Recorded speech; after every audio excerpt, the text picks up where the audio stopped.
আমাদের চারপাশে এমন কিছু মানুষ আছেন যাদের আমরা চট করে বিচার করে ফেলি।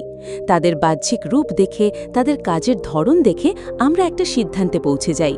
কিন্তু কখনো কখনো সেই সিদ্ধান্ত ভুল হয়, কারণ আসল বুদ্ধি বা জ্ঞান লুকিয়ে থাকে গভীরতার আড়ালে।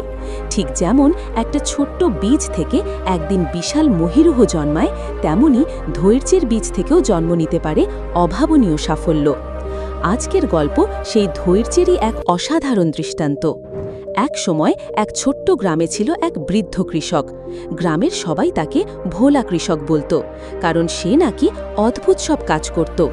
অন্য কৃষকেরা যখন ভালো ফসল ফলাতে ব্যস্ত থাকত, ভোলা তখন ঘন্টার পর ঘন্টা তার ক্ষেতের এক কোণে বসে থাকত, যেন মাটির সাথে কথা বলছে। তার এই অদ্ভুত আচরণে গ্রামের লোকেদের মনে হতো সে হয়তো বুদ্ধি হারিয়েছে। কিন্তু ভোলা কৃষক এসব কথাই কান দিত না। তার ছিল এক গভীর বিশ্বাস আর অসীম ধৈর্য। গ্রামের পাশেই ছিল এক নদী। একদিন নদীর ধারে হাঁটতে হাঁটতে ভোলা কৃষক একটি অদ্ভুত বীজ খুঁজে পেল। বীজটি ছিল সাধারণ বীজের চেয়ে অনেক বড়, আর তার রং ছিল উজ্জ্বল সোনালি। ভোলা জানত না এটা কিসের বীজ, কিন্তু তার মনে হলো এই বীজের মধ্যে নিশ্চয়ই কোনো বিশেষত্ব আছে। সে বীজটি নিয়ে বাড়ি ফিরল এবং তার ক্ষেতের এক কোণে খুব যত্ন করে পুঁতে দিল। অন্য কৃষকেরা যখন নতুন ফসল বুনছিল আর তাদের ক্ষেত শস্যে ভরে উঠছিল, ভোলা কৃষক তখন প্রতিদিন সেই সোনালি বীজের কাছে যেত। সে বীজটিকে জল দিত, তার চারপাশের আগাছা পরিষ্কার করত আর মাটির দিকে তাকিয়ে দীর্ঘশ্বাস ফেলত। দিনের দিন চলে গেল, কিন্তু সেই বীজ থেকে কোনো চারা বেরোল না।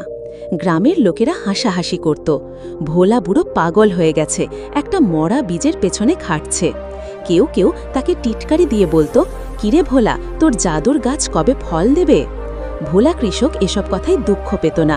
সে শুধু মুচকি হাসত আর মনে মনে ভাবত, ওরা বোঝে না, ভালো জিনিসের জন্য একটু বেশি সময় লাগে।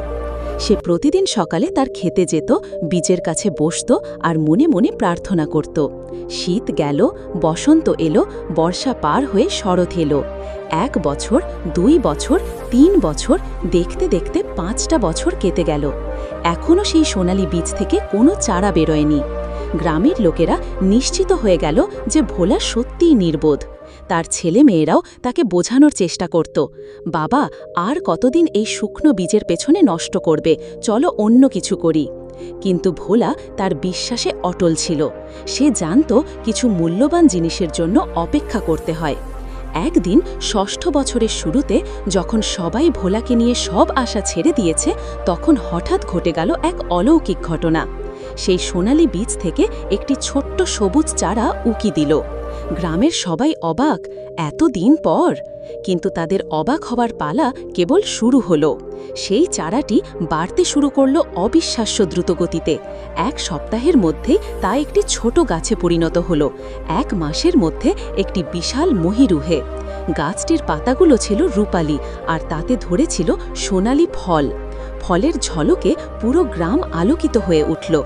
এমন ফল গ্রামের কেউ কখনো দেখেনি। সেই ফলগুলো ছিল স্বাদে অতুলনীয়, আর সেগুলোতে ছিল এক জাদুকরী শক্তি। যে ক্ষেত সেই ফল খেত, তার সব রোগ সেরে যেত, তার মন শান্ত হতো, আর সে আরও জ্ঞানী হয়ে উঠত। গ্রামের লোকেরা ভোলার কাছে ক্ষমা চাইল। তারা বুঝতে পারল, ভোলা তাদের চোখে নির্বোধ মনে হলেও আসলে সে ছিল একজন সত্যিকারের জ্ঞানী ব্যক্তি। তার অসীম ধৈর্য আর বিশ্বাসের কারণেই আজ তারা এমন এক মূল্যবান সম্পদ পেয়েছে।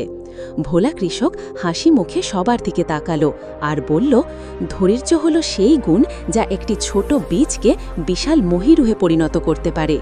জীবনের প্রতিটি ভালো জিনিসের জন্য ধৈর্য ধরতে হয়, কারণ ধৈর্যের ফল সবসময়ই মিষ্টি হয়।